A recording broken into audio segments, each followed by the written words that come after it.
the policy of the United States criticized, which naturally would do anything in the world of politics to maintain its hegemony. Is it not expected of China, Russia, or any other country to do worse if they are in the place of the United States today?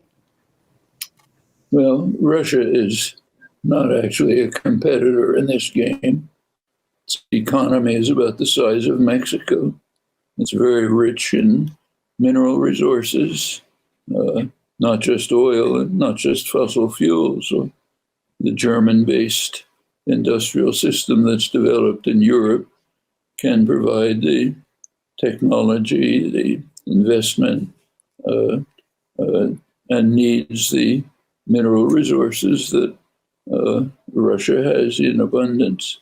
So one major question in world affairs is whether Germany, which is the economic industrial powerhouse of Europe with a system extending from the Netherlands to Slovakia, whether the German-based system will be willing to hang on to Washington's coattails and enter into serious decline, maybe permanent decline, or whether it will move towards some kind of accommodation with its very natural partner in the East.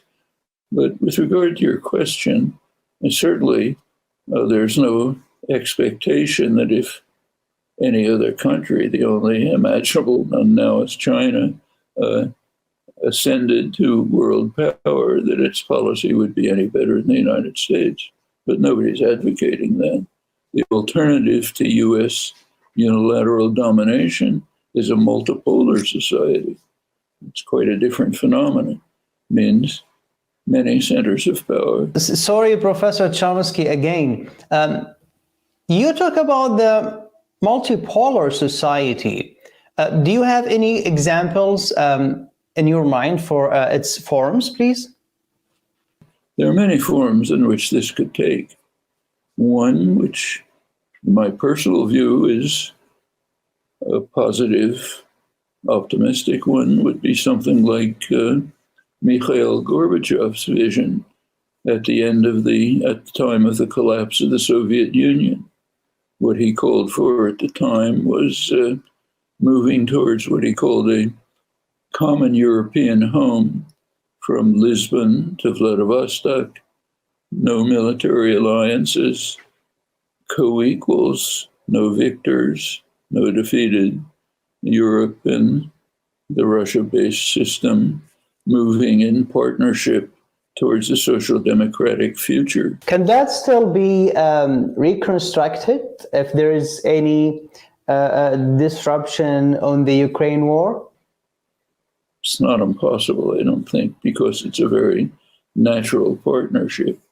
The Gorbachev vision was not original. It grew out of long-term tendencies during the Cold War, associated primarily with Charles de Gaulle, who called for an independent Europe, a third force in international affairs. He spoke of Europe from the Atlantic to the Urals. Gorbachev expanded it to all of Europe in a broad sense, including Russia.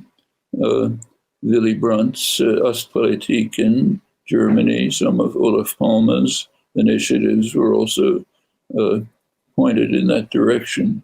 The US was, of course, always strongly opposed. It wanted to press for the Atlanticist vision based on NATO, which means US dominance.